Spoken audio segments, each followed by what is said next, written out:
Hello everyone, welcome to Bitcoin Era. आज हम बात करेंगे बिटकॉइन और फिएट मनी को, दोनों को कंपेयर करेंगे एक साथ। And why I think that bitcoin is much better form of money, as money जैसा बोलते हैं is a live thing, it's constantly changes. ठीक है, तो मैं प्रपोज ये करना चाहूँगा कि बिटकॉइन इज़ लाइक के upcoming generations form of money it should be. So आज हम बात करेंगे fiat money, whether it is dollar और रुपी और any other, dollar, pound, yen, जो भी है, ये सारे एक साइड और बिटकॉइन एक अपने साइड, अलग साइड पे। ठीक है। सो एक बहुत ही इम्पॉर्टेंट चीज़ है समझने के लिए कि purchasing power is very important, not it's quantity. मतलब उसकी परचेसिंग पावर ज़्यादा होनी चाहिए पर यूनिट, जो है उसकी परचेसिंग पावर जितनी ज़्यादा रहेगी उतना वो फेवरेबल रहेगा हमें as a form of money उसको यूज़ करने में। ठीक है। एंड वो हमने देखा है पास्ट में, जब हम गोल्ड यूज़ किया करते थे। सो गोल्ड मोनोपोली थी, सिल्वर उसके साथ था, बट छोटे ट्रांजेक्शन्स के लिए ही था। बाकी मेजॉरिटी चीज़ें गोल्ड में ही हम एक ट्रांजेक्शन्स करते थे, और जो सेव करना था, स्टोर ऑफ वैल्यू जो बोलते हैं, वो गोल्ड को ही माना जाता था, और गोल्ड ही स्टोर ऑफ वैल्यू रहता था compare to any other commodity उस टाइम पे। ठीक है। सो स्टोर ऑफ वैल्यू में fiat money goes way way down, वो its purchasing power keeps on reducing. उसको कंपेयर कैसे कैसे पता चल रहा है कि उसकी परचेसिंग पावर कम हो रही है? एक गोल्ड के साथ उसका प्राइस को कंपेयर करिए और बिटकॉइन के प्राइस के साथ कंपेयर करिए from last 10 years, 15 years, 20 years. Gold का तो हमारे पास बहुत लंबा हिस्ट्री है। ठीक है।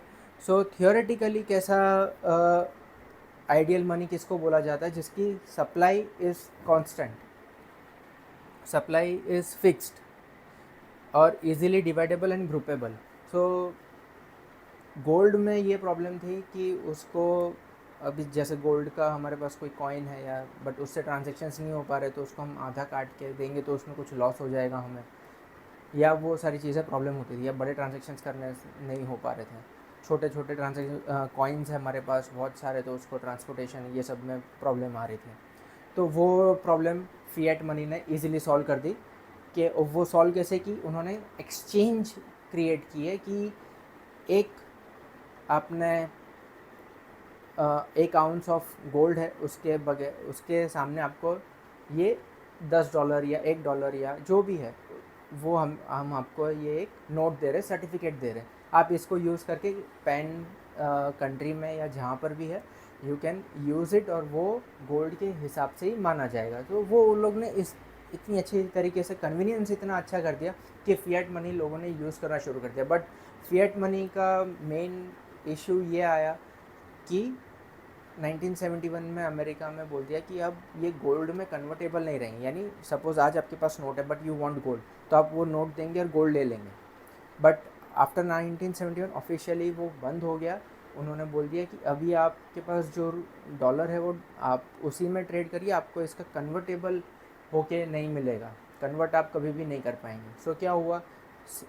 दे सप्लाई ऑफ दोज चेक्स या सर्टिफिकेट जो था पहले, वो पेपर मनी में कन्वर्ट हो गया, एंड उसकी सप्लाई बढ़ते गई कंपेयर टू गोल्ड। तो क्या हो गया कि गोल्ड, जब आप प्राइस कंपेयर कर रहे हैं, तो आपको दिख रहा है कि 1 आउंस या 1 kg या 10 ग्राम्स ऑफ गोल्ड का प्राइस जो है वो it keeps on increasing. Last 50 years का आप देखेंगे, so it has constantly increased. ठीक है। तो that is the only reason where supply of the fiat money has increased in a massive way। तो उसका रिफ्लेक्शन आपको कहीं ना कहीं दिखेगा, वो चाहे आपका कोई भी एसेट है, लैंड हो गया, या आप गोल्ड देख लीजिए, या फिर आप बिटकॉइन में अभी लास्ट रिसेंट 10 ईयर्स 15 ईयर्स का हिस्ट्री देख लीजिए, वो आपको दिखेगा ही दिखेगा। सो लैंड एंड गोल्ड, वो तो आपको काफ़ी सालों से हम देख रहे हैं कि लैंड की प्राइस, जिसके पास बहुत पैसा है, they buy the land and they hold it, या उसके ऊपर कुछ बना दिया तो अलग से एक्स्ट्रा इनकम हो रही है। बट लैंड की प्राइस है, लास्ट 50 ईयर्स या 20 years 25 years down the line भी आप देखेंगे it has increase in a massive way. So that is the main reason. Supply demand का जो है, डिमांड है वो पर्टिकुलर जगह की, तो उसकी प्राइस थोड़ी ज़्यादा रहेगी, वो बराबर है. But due to fiat money उसकी प्राइस कुछ ज़्यादा ही बढ़ गई है compare to the fiat money. ठीक है. सो अगर आइडियल मनी हम देखते हैं फिक्स सप्लाई हो या फिर मिनिमम उसका ईयरली सप्लाई आ रहा है, तो वो मनी के रूप में अच्छी तरीके से दूसरा, नॉट डेप्रिशिएट ओवर टाइम. अगर जिसकी सप्लाई ईयरली जो है वो बहुत कम रहेगी compare to its current total supply, तो वो डेप्रिशिएट नहीं होगा, वो अप्रिशिएट ही होगा over a period of time in terms of purchasing goods and services. ठीक है. And preventing is increase in supply. जो जैसे आइडियल मनी का हमने बोला फिक्स सप्लाई है, तो उसका सप्लाई इतना इजीली बढ़ नहीं सकता है. And in bitcoin ideal money जैसे सप्लाई फिक्स सप्लाई है 21 मिलियन बिटकॉइन की सप्लाई फिक्स है, एंड उसका सप्लाई कोई बढ़ा नहीं सकता है. And it will definitely increase your purchasing power over a period of given time. ठीक है. और जो मैंने आपको बताया कि टोटल जो उसकी सप्लाई करंट सप्लाई है और ईयरली जो उसका मैन्युफैक्चरिंग जो है कमोडिटी का, वो जितना कम रहेगा, मतलब सप्लाई टोटल सपोज़ मैं बता रहा हूँ, यहाँ पर अभी 20 मिलियन बिटकॉइंस है, तो ईयरली उसका अभी जो सप्लाई रहेगा वो इतना मिनिमल रहेगा कि 20 मिलियन के सामने इट इज़ नेग्लिजिबल. ठीक है. सो उसके से निकलता है stock to flow ratio, means total current supply divide by yearly जो उसका मैन्युफैक्चरिंग या आप जो उसकी सप्लाई है ईयरली, उसको डिवाइड करेंगे तो एसएफ रेशियो मिलेगा. ठीक है. So hope this is clear. अभी मैं और डीप में हम जाएंगे कि फिएट मनी एंड बिटकॉइन. जैसे कि फिएट मनी आप डॉलर और आईएनआर को भी देखेंगे, बोथ थिंग्स आर फॉलिंग. ऐसे ही प्रोजेक्शन भी ऐसा ही रहता है. बट यहाँ से अगर सेम जगह से हुआ है, ये यूएसडी समझ लीजिए, ये आईएनआर समझ लीजिए. अभी क्या हो रहा है कि इसका जो यूएसडी का जो फॉलिंग रेट है वो ऐसा है, और हमारा ज़्यादा स्टीप है comparatively, because US is a global reserve currency, तो उसका purchasing power it's much better, and उसका इन्फ्लेशन भी काफ़ी कंट्रोल में रहता है. इंडिया का भी अच्छा है, but compare to US it is tough to compete to that. ठीक है. एज ऑफ नाउ अभी की बात कर रहा हूँ. तो अभी क्या हो रहा है, दोनों गिर रहे हैं इन कंपेयर टू, आप जब आप गोल्ड या बिटकॉइन से कंपेयर करेंगे तो both are falling in a almost same way में. बट आप यूएसडी और आईएनआर का कंपेयर करेंगे तो आपको लगेगा कि आईएनआर बहुत नीचे फास्ट जा रहा है, राइट, और यूएसडी ऊपर जा रहा है. But both are going down. It is just कि रिलेटिवली आईएनआर ज़्यादा नीचे जा रहा है, तो हमको ऐसा लगता है कि गोल्ड कितना आ रहा है, यूएस डॉलर बहुत स्ट्रॉन्ग है comparatively. Yes, compare to Indian rupee fiat money it is strong, but when we compare it to the commodity gold या bitcoin, तो it is also falling. Both are falling in reality. ठीक है. so hope this is clear. अब bitcoin का main चीज़ ये है कि आप उसको easily डिवाइड कर सकते हो, easily divisible है ये, और easily groupable है. दोनों ही हैं ये. आपने उसको 10⁸, मतलब डिनोमिनेटर में 10⁸ में आप डिवाइड कर सकते हो उसको, और उसमें प्रोग्रामेबल मनी है, जहाँ पर suppose in case fiat money के साथ कंपेयर करने में अगर ये भी ना हो पाए, तो उसमें अगर आपको डेसिमल पॉइंट्स बढ़ाने हैं तो और भी बढ़ पाएंगे. ठीक है. और ग्रुपेबल, सपोज़ आपके पास अलग अलग 100 सतोशीज़, यानी जो मिनिमम अभी हम 10⁸ को जो बोल रहे हैं डेसिमल पॉइंट्स में 0 point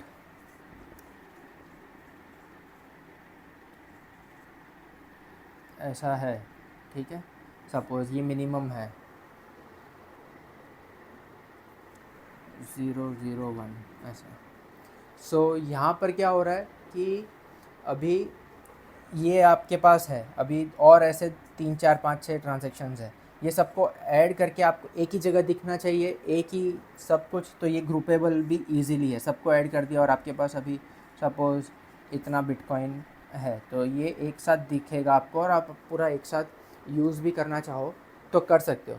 but in case of gold it is not possible, मतलब पॉसिबल है बट इट विल आपका जो टाइम है, जो आपका एनर्जी है और इसका जो कॉस्ट है वो बहुत ज़्यादा हो जाएगा अगर आप गोल्ड में करना चाहेंगे। बिटकॉइन में it's hardly anything, so that is the and सबसे फास्ट है। So this is very important कि आप जितने भी आपके पास अलग अलग जगह पर है and if you want to combine and give it to someone और जो भी करना है you can do that in a quick way, plus जो उसका जो कॉस्ट है वो बहुत ही नेग्लिजिबल है, nothing. And in case of gold and other commodities its high cost, high time consuming, energy भी उतना ही जाएगा, वेस्ट भी जो आपका सपोज़ अभी आपके पास 100 ग्राम्स है, अलग अलग जगह से आप जोड़ के पिघला के कुछ there will be loss also. So इस हिसाब से bitcoin is much suitable. So understand one thing is कि हमारे पास हम what we are urging for is not for more quantity of the money, what we are urging for here is more purchasing power of that particular money. जैसे हम bitcoin के बारे में या कुछ और में आप देखेंगे तो बिटकॉइन एक ऐसी चीज़, मनी फॉर्म ऑफ मनी उभर के अभी आया है जहाँ पर easily what we can see, what I can see at least, के ये है कि आने वाले टाइमों में जितना भी गुड्स एंड सर्विसेज जो है वो उसकी जो प्राइस है इन terms of bitcoin it will fall drastically, that is for sure. Because जो उसका सप्लाई है बिटकॉइन का नाउ अभी से जो एवरी ईयर ऑन ईयर जो उसका सप्लाई बढ़ने वाला है वो बहुत ही नेग्लिजिबल है। और गुड्स एंड सर्विसेज एक ऐसी चीज़ है जहाँ पर more people are coming and they are trying to give it, तो जितना वो ज़्यादा लोग देना चाहेंगे गुड्स एंड सर्विसेज को, उसके सामने बिटकॉइन इज़ फिक्स, मतलब बहुत कम है। तो डेफिनेटली कम नॉमिनल वैल्यू में भी आपको परचेसिंग पावर उसकी ज़्यादा मिलेगी।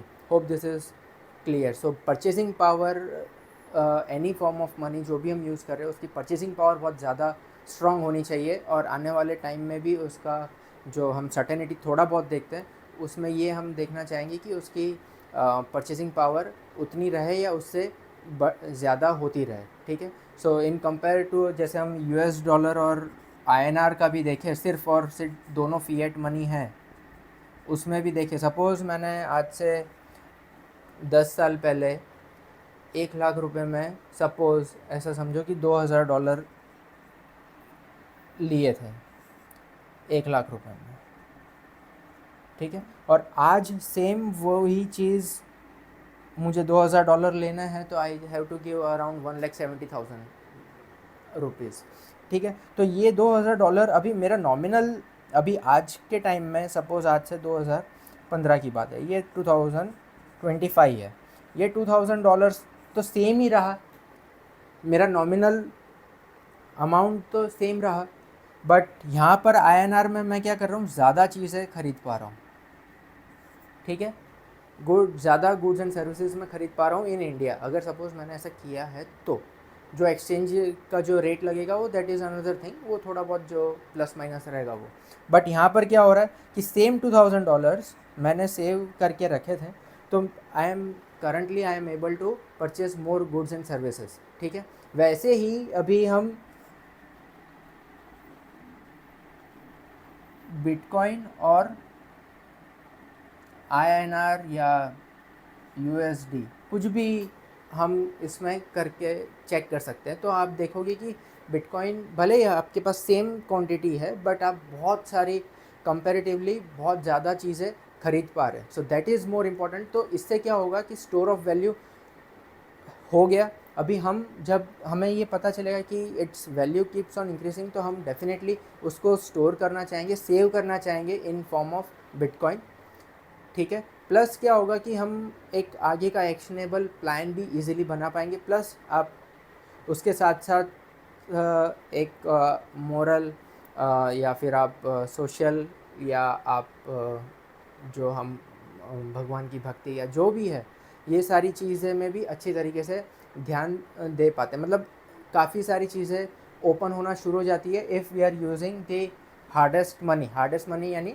जिसकी परचेसिंग पावर सबसे ज़्यादा है, ठीक है। तो जो पहले के ज़माने में जब गोल्ड था, तो वी हैव सीन के आप मंदिर देख लो पहले के बने हुए, या बाहर की कंट्रीज़ के ये चर्चेज़ या जो भी है, वो भी आप देखेंगे तो उसका जो स्ट्रक्चर है, उसका डिज़ाइन है, लोग जब रेगुलर वहाँ पर जाते थे, वो उनके पास उतना टाइम रहा करता था। क्यों रहा करता था? Because they have stored in the hardest money available at that time in gold, because वहीं पर वो लोग उसी से ट्रेड करते थे।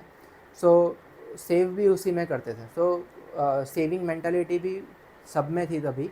अभी आज हम देखेंगे फिएट मनी में इंस्टेड ऑफ सेविंग्स हम लोन्स पे ज़्यादा फोकस कर रहे हैं कि how we can get the loans. So what I think कि bitcoin is much better for store of value, and purchasing power आपका इन द कमिंग ईयर्स वो काफ़ी स्ट्रॉन्ग हो सकता है। जो हमने पिछले 10-12 साल का जो हिस्ट्री देखा है, और तो आने वाले 15-20 साल 25 साल में डेफिनेटली उसकी परचेसिंग पावर रहेगी बहुत स्ट्रॉन्ग रहेगी। हो सकता है ऐसा, there are very high chances because what I have understood it from the bitcoin. Hope this is clear that fiat money के अगेंस्ट में if you save in bitcoin and of course उसको अच्छी तरीके से हम संभाल पाए, तो डेफिनेटली इन कमिंग 15, 20, 25 ईयर्स हमारा जो परचेसिंग पावर रहेगा वो बहुत ज़्यादा रहेगा। So hope I am also able to save for those many years. Hope this is clear to you about the fiat money, gold, and the Bitcoin. Thank you.